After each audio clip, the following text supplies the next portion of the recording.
শুনে রাখো বর্তমান যুবক ছেলেরা, পশ্চিমবঙ্গের মুখ্যমন্ত্রী এই রাজ্যের যুবকদের কেরিয়ার ধ্বংসকারী একজন রাক্ষসে বুড়ি। ইনি হলেন যুবকদের শত্রু। যুবক সম্প্রদায়ের ভবিষ্যৎকে অন্ধকারে ঠেলে দিয়ে ক্ষমতা ভোগ করে চলেছেন। এই ডাইনি বুড়ির বিসর্জন খুবই জরুরি। যুব সমাজের রক্তচোষা এই ডাইনি বুড়ির থেকে ক্ষমতা ছিনিয়ে নিয়ে বঙ্গোপসাগরে বিসর্জন দেওয়া দরকার। নচেত যুব সমাজের ভবিষ্যৎ কখনোই আলোর মুখ দেখতে পাবে না।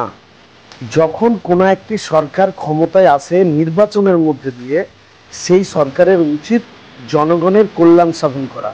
কিন্তু ক্ষমতার অপব্যবহার করে যদি স্বেচ্ছাচারে আইন প্রয়োগের মধ্যে দিয়ে জনগণকে পিষে মারার পরিকল্পনা করা হয়, যুব সমাজের বুকের রক্তকে তিল তিল করে শোষণ করা হয়, তবে যুব সমাজের উচিত বিপ্লবের মাধ্যমে নিজের অধিকার ছিনিয়ে নেওয়া। কলকাতার এসএসসি ভবন আজ বাস্তিল দুর্গে পরিণত হয়েছে। এটি কোনো স্বশাসিত প্রতিষ্ঠান নয়, দুর্নীতির প্রধান কেন্দ্র। যে সরকারের মন্ত্রিমণ্ডলী দেশের যুব সমাজকে ভবিষ্যতের দিশা দেখাতে পারে না, কর্মসংস্থানের ক্ষেত্র তৈরি করতে পারে না, তাদের ক্ষমতায় টিকে থাকার কোনো অধিকার নেই। আমাদের ট্যাক্সের টাকা কি এদেশের মন্ত্রী পরিবারদের সুখ স্বাচ্ছন্দ্য ব্যবস্থা করা, দামি গাড়ি বিলাসিতার জন্য? কেউ কি দেখাতে পারবেন কোনো মন্ত্রীর ছেলে মেয়ে বা তাদের পরিবার কর্মহীন অবস্থায় আছে? তারা দিব্যি সুখে আছে, বিলাসিতায় বেশ কাটাচ্ছে। আর কর্মহীন অবস্থা আছে তারাই যারা প্রতিদিন ট্যাক্স দেয় দেশের উন্নতির জন্য, দেশকে এগিয়ে নিয়ে যাওয়ার জন্য।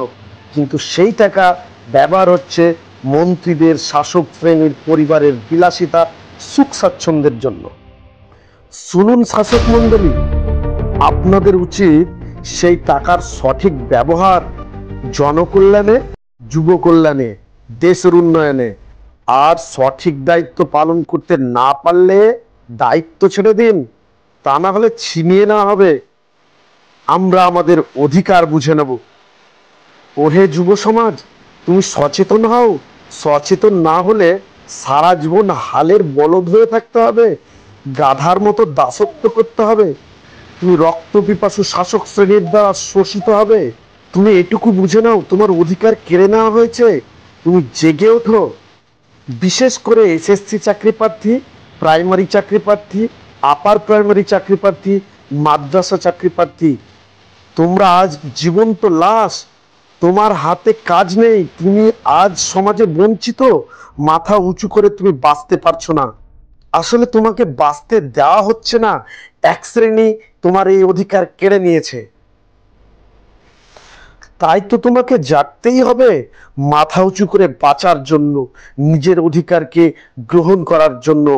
ওরা দেবে না, ওরা পিশাচ, ওরা শাসক শ্রেণী তোমার জীবনটাকে নষ্ট করে দিয়েছে। আর এখন সময় এসেছে লড়াই করার, অধিকার ছিনিয়ে নেওয়ার। আর দেখো, তোমার দেওয়া ট্যাক্স, সেই টাকায় শাসক শ্রেণী ফুর্তি করছে। ওদের সুখের অভাব নেই, সুখের অভাব তোমার। তুমি জাগো, তুমি জাগো, তুমি জেগে ওঠো লড়াই করার জন্য। তোমাকে জাগতেই হবে, কোনো উপায় নেই। এখনই তোমাকে জেগে উঠতে হবে এবং ছিনিয়ে নিতে হবে তোমার অধিকার।